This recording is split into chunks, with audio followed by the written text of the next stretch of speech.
Hello, welcome back. So now in this part, we will discuss about the safety factors. So basically in the IS code, multiple safety factor format is adopted. Now, which means we apply safety factor on load, we apply safety factor on the strength as well. Now, the objective of limit state design is to ensure that the probability of any limit state being reached is acceptably low. So, our main intention is that our structure should not get into the limit state within its intended design life.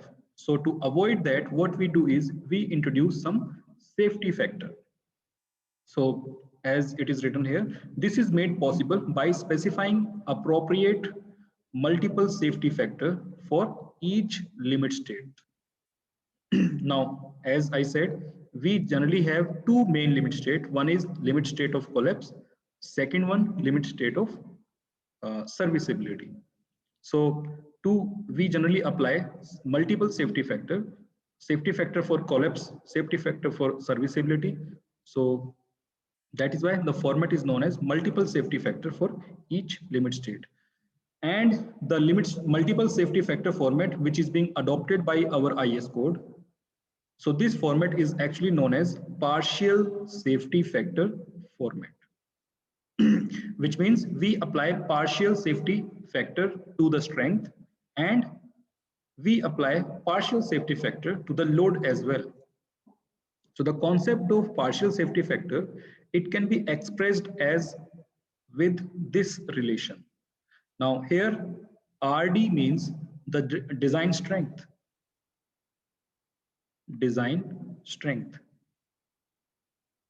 and SD means the design load.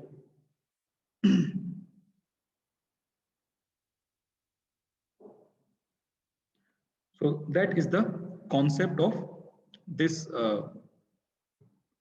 partial safety factor, which means design strength should be more than or equals to the combined effect of design load. Now, design load can be in terms of dead load, it can be in terms of live load, or in terms of wind load or earthquake load.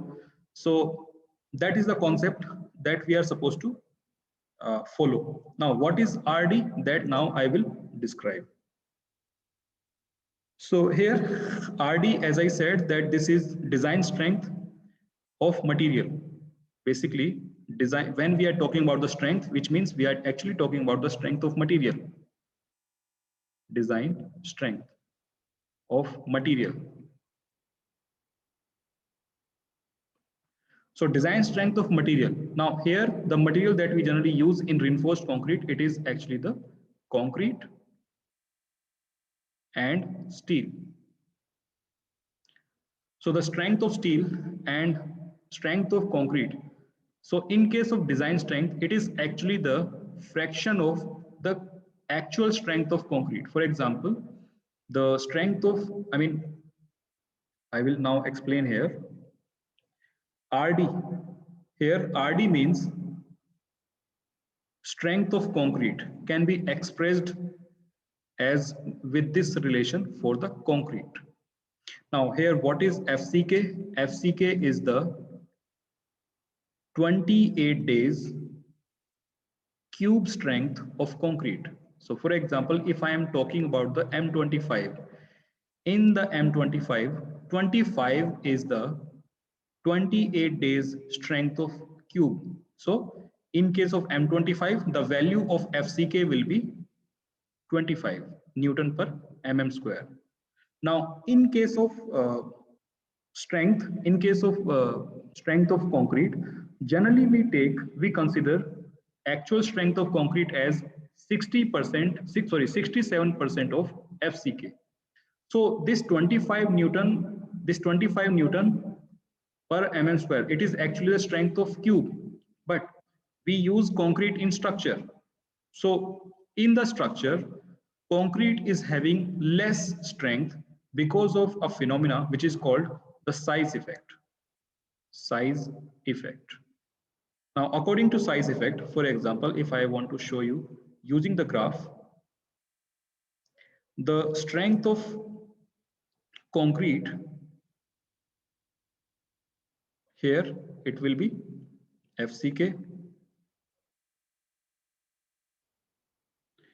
and here it will be corresponding to this, it will be 0.67 FCK.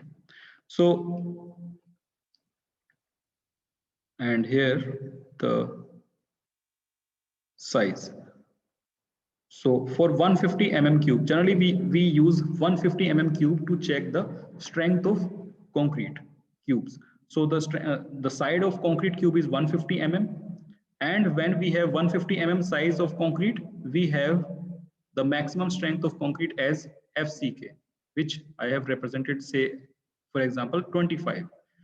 Now, as the size of cube or size of concrete increases, the strength reduces. Now, it reduces up to 450 mm. If the size of cube is 450 mm, then the strength of concrete is about 67% of FCK.